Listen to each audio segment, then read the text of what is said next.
TYT Interviews. I'm Wes Clarke Jr., and today we're going to be interviewing Jonathan Clarke, who is the Progressive Democratic candidate campaigning for New York's 3rd Congressional District.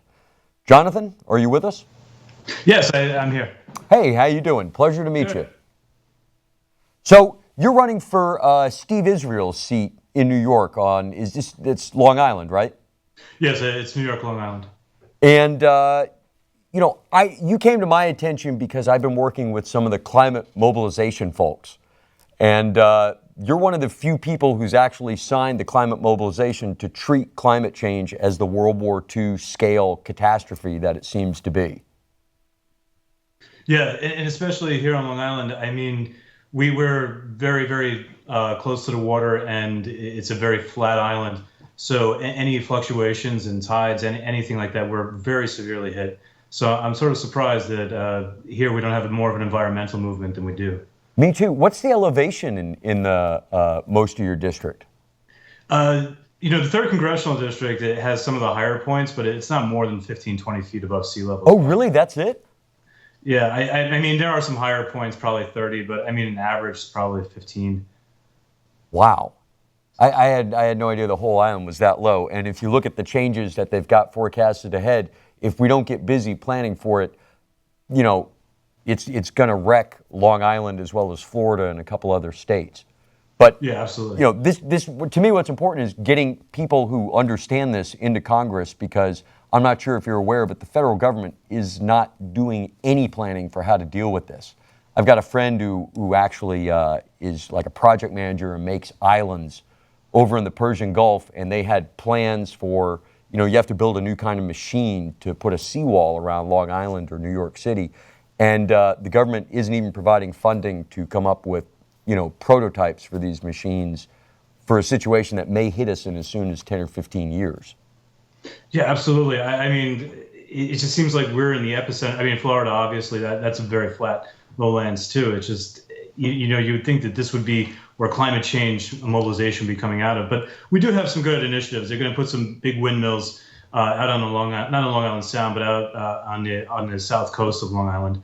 So hopefully that initiative catches on. I don't like to say too many good things about Cuomo, but that is one of the good things that our governor is trying to do, at least. Sure. Now, do you see yourself as part of a larger movement, and what got you to run for office? I'm definitely part of the Sanders movement. This is something that we've needed here in New York, probably more than any place. Recently, the two heads of our Senate and our state assembly have been indicted and are in jail now. Not indicted, but convicted. And we have more politicians in jail than probably any state in the union. It's a sad fact, but you have more of a chance of getting indicted out of office than you do of getting voted out of office. It's a very bizarre state. Yeah, I noticed you've put a call out that for everybody, I guess there's 4 other people competing against you in this primary? Yes. There's actually 2 Hillary delegates, Tom Suozzi and Anna Kaplan, and then John Kamen, who's just sort of a loose cannon floating around in different directions. And of these Democratic candidates, you've asked that everybody take a pledge not to spend more than, is it $400,000 total in the primary? Yeah, that was completely rejected. There was something called the People's Pledge. Elizabeth Warren and Scott Brown up in Massachusetts, when they had their Senate race, they came to an agreement that they were going to limit they were going to just completely eliminate third-party spending in their campaign. And that's what I wanted to do with this primary, that I wanted that no third-party spending was going to be done. And I wanted to take it a step further and say that we were going to limit the amount of direct spending on the campaign. As each month went by, I kept upping the amount that I'd see if these guys would agree to it. But, at this point, everybody's raised close to $1 million. And so that it's kind of, it's hopeless at this point to have them have any responsibility towards limiting the amount of money that they want to spend on this race. And so they've each raised about $1 million. How much have you managed to raise so far? That was sort of the whole point of my campaign. I only raised enough money to actually print the literature and get my name on the ballot.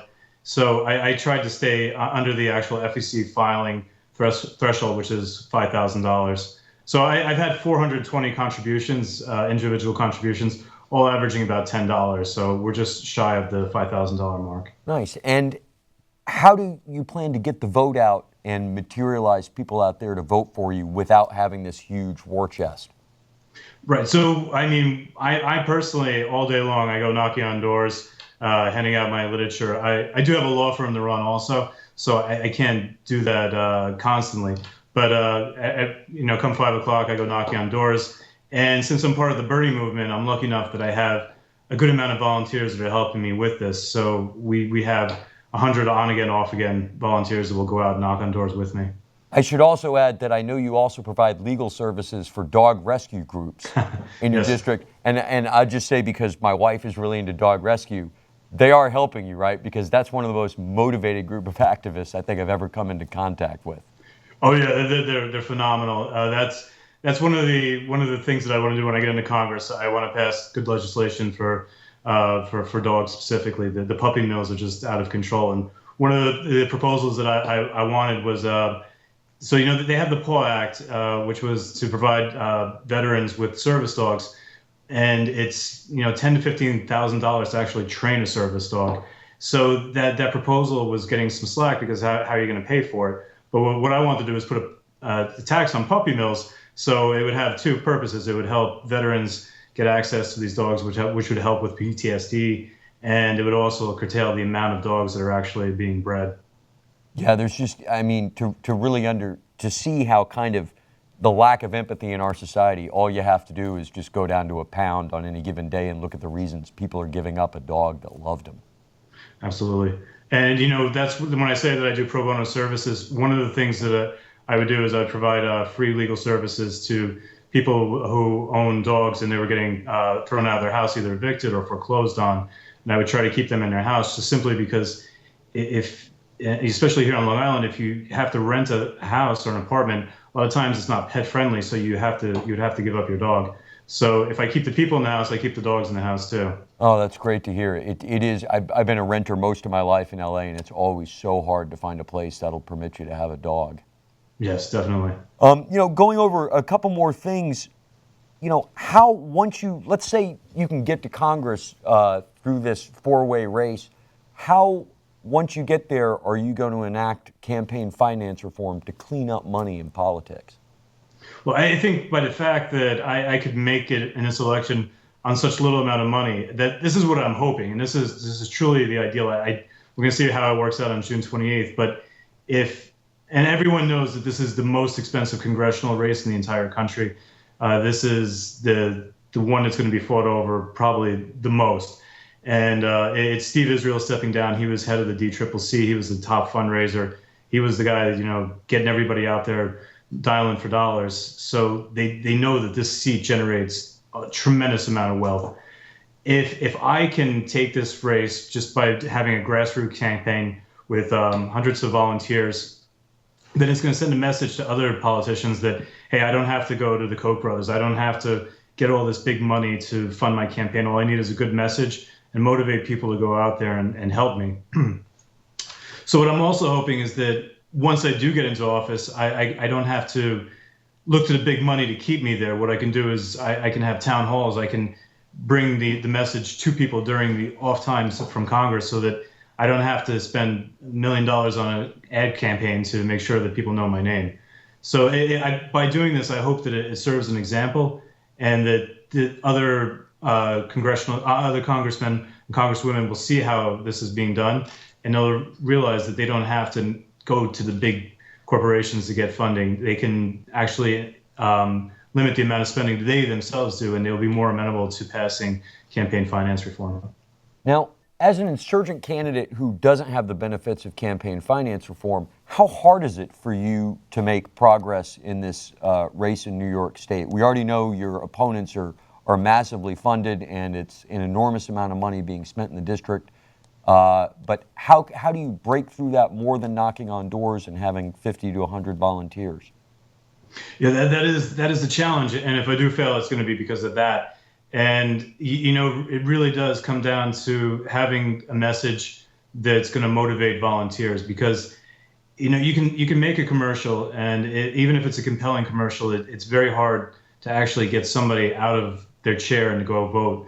During the presidential primary, we had something about 18% voter turnout, which is just horrendously low in New York State. It was actually New York State had the second worst voter turnout, I believe, after Louisiana. Hold on a second, some player was it Louisiana? Louisiana. Yeah, sorry. Wow. Somebody here, she's part of Election Justice USA. She remembers stats better than I do. So, No, I mean, when you're knocking on doors and going door to door is really the most effective way. It's just labor intensive. yeah, absolutely. Well, looking at it, it shouldn't be that revolutionary, but people have to understand, I think, in the progressive movement, if we don't get people into Congress and local government, it doesn't matter who's running for president. We need guys like you in there to legislate for us and really look out in the trenches and change this world. Right. So, I mean, that's the second part of what my campaign is about. I have volunteers that are going to university to become climate scientists. I have medical doctors that are volunteering on my campaign. I have other attorneys volunteering on my campaign. I have teachers and people involved in museums. And it's just a lot of people don't get involved in a political process because it honestly, it's ugly business. And they look at it as something very expensive. So there's all these minor races that still go to political hacks that are sort of payback for favors that they've done to the party, when in reality, these like county legislators and town councils could be better run by, say, a teacher or a doctor who would worry about the healthcare system more than just an average political hack. So what I'm doing in my campaign is I'm trying to teach people the fundamentals of how they can take this method and bring it to local races, so that we can actually get people in office who are more interested in policy and who are more interested in doing good instead of just helping out the party and paying back pay to play politics. God, that's great to hear. Now, can I put you on the spot and ask you your position on gun control in light of the events that have occurred in Florida over the weekend? Oh, absolutely. I mean, I'm for universal background checks. I really think that we should ban assault rifles. I don't really see any purpose for civilians to have one of those. It just really is a weapon of mass destruction in the hands of a lunatic. I just don't see any purpose for it. I understand. I'm a constitutional scholar, and the Second Amendment does serve its purposes, but I don't think that the founders had the intention of just having unlimited. If they knew the firepower that would be available to people just to go out and randomly kill, I don't think that they would have drafted the amendment the way they did. Yeah, I tend to not think that either.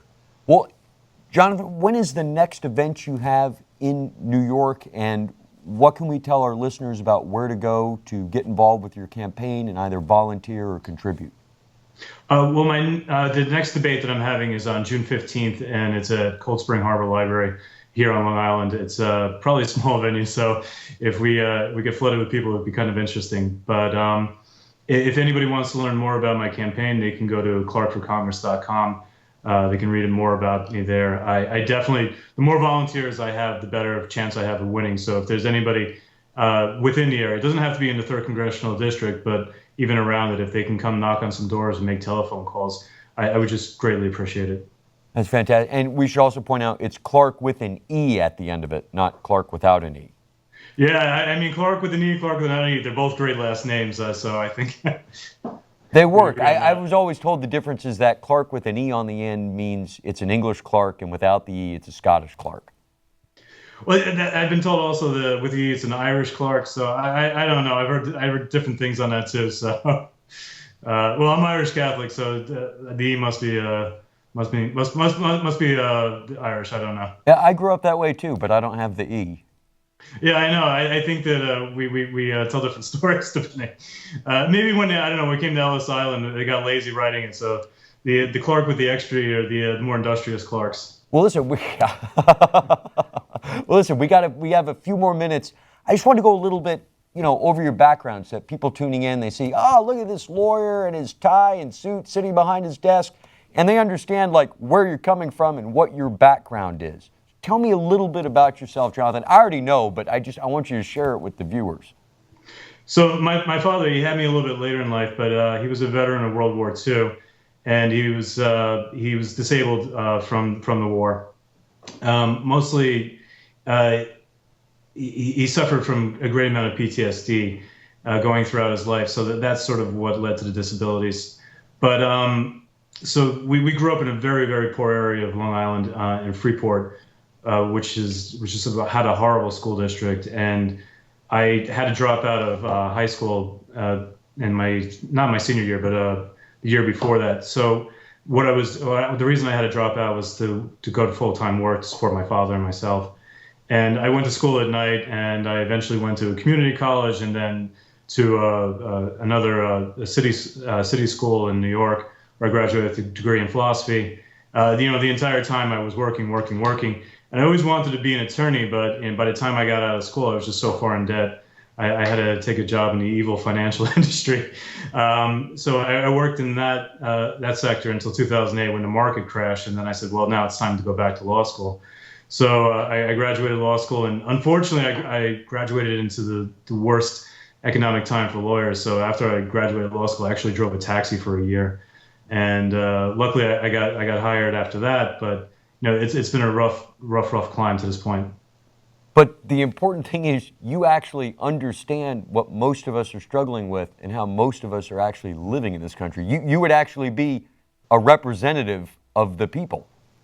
Yeah, absolutely. I mean, at this point, I think 51% of the of Congress people are millionaires, which is in stark contrast to 51% of children are living in poverty almost. Not actual below the poverty level, but now they qualify for reduced lunches, and it's just that we have a recovery, and it's the unemployment is down, but the investor class, they've done well because the market has bounced back, but salaries haven't kept pace with the market bouncing back. So the people in Congress say, hey, unemployment's down, the market's doing great. I don't know what you're complaining about, but the rest of the country doesn't see it that way. So yeah, I see people coming out of school that can't even earn enough to live on their own here on Long Island. Long Island is extremely expensive.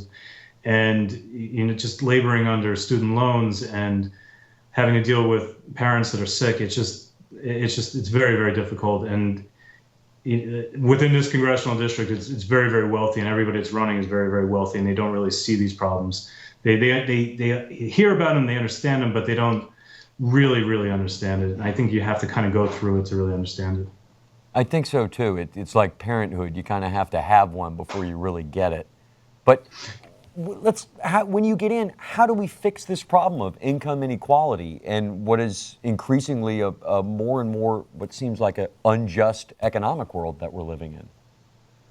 Well, I think this is the way we start. I mean, you have to really break the connection between money and politics. There's no way that the Democratic Party and the Republican Party are equally guilty of it. I mean, in the 80s, the large corporations were funding the Republicans, so obviously, the Democrats went over to Wall Street to get their funding. So, the Republicans want to give breaks to the big corporations, and the Democrats want to give the breaks to the hedge fund managers. So, what we have to do is sort of run for office without relying on the big money. I think that once you do that, then you can pass the good tax bills. You can reform the whole tax system has to be reformed.